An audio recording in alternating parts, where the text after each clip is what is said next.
Assalamualaikum warahmatullahi wabarakatuh. Alhamdulillah, di pagi hari ini tanggal 2 Oktober tahun 2023 kita masih diberikan nikmat sehat, sehat fisik, mental, sosial, dan spiritual. Dan alhamdulillah kita masih diberikan nikmat iman, nikmat Islam, bisa menunaikan sholat subuh berjamaah di masjid. Dan ba'da sholat subuh ada sunnahnya ya, ataupun kita ada larangan ya, atau anjuran untuk jangan tidur lagi setelah sholat subuh ya. Walaupun tidak ada kegiatan yang mungkin harus segera dilakukan ya. Kalau untuk hari Senin ini saya memang harus segera berkemas-kemas juga untuk pergi ke tempat kerja ya, karena jam 8 mahasiswanya sudah menunggu. Baik, jadi yang akan kita bicarakan adalah tentang larangan untuk jangan tidur setelah subuh. Di akhir-akhir ini kalau kita melihat banyak remaja kita ya, anak-anak kita sudah bagus bisa menunaikan sholat subuh, tetapi kebanyakan apalagi kalau di hari Sabtu, hari Ahad, di mana mereka libur sekolah gitu ya, jadi hampir semuanya itu tidak langsung beraktivitas ya, tetapi habis sholat subuh kemudian tidur lagi ya. Nah, Islam mengajarkan bahwa hukum tidur setelah subuh itu makruh ya. Nah, makruh ini kan sesuatu yang tidak baik sebenarnya gitu ya. Nah, apa sih sebenarnya dampak tidur setelah subuh tadi?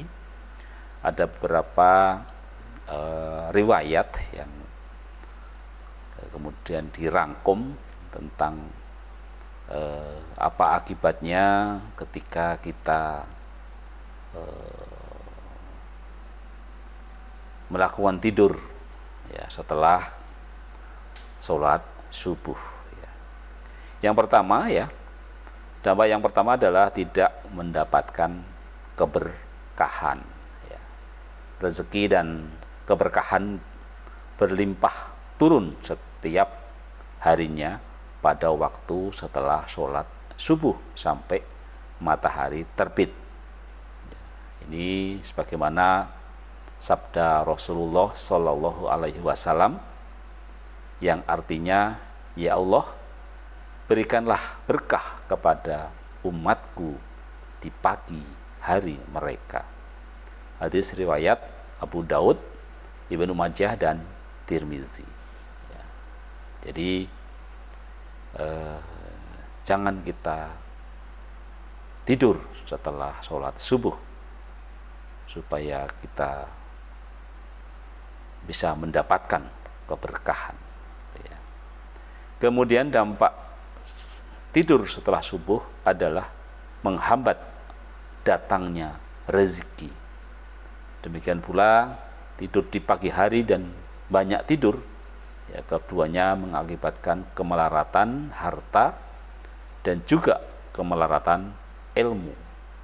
Jadi kutip dari terjemahan kitab Ta'limul Muta'alim ya, bab 13 halaman 1. Nabi Muhammad Shallallahu Alaihi Wasallam bersabda, seusai sholat fajar atau sholat subuh, janganlah kamu tidur sehingga melalaikan kamu untuk mencari rezeki.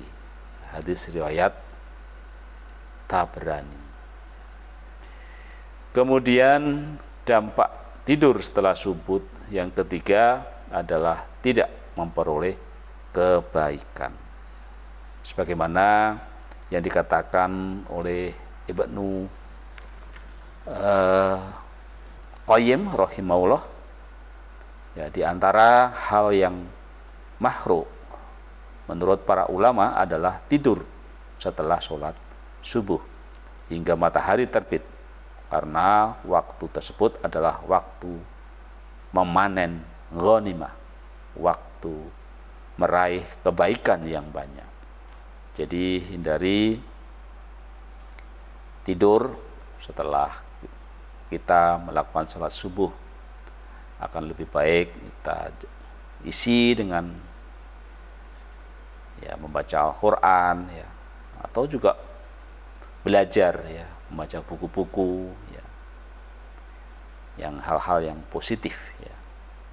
Intinya jangan tidur lagi, gitu ya. Kemudian yang keempat, ya, tidur setelah sholat subuh itu akan menjadi sebab timbulnya rasa malas, ya.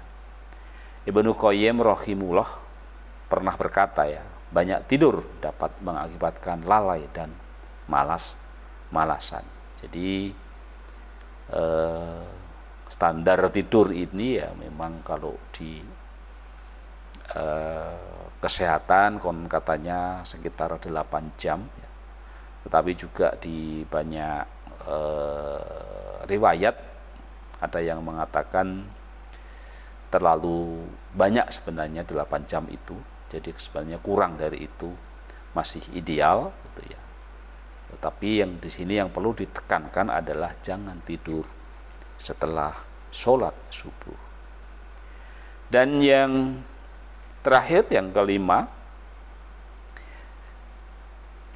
tidur setelah subuh ini punya potensi menimbulkan banyak penyakit, ya.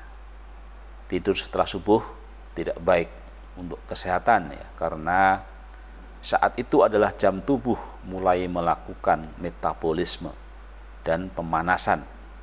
Nah, jika tertidur, maka ibarat kendaraan yang tidak melakukan pemanasan, ya. Jadi ketika bangun jam 7 atau jam 8 pagi terasa masih lemas dan kurang bersemangat.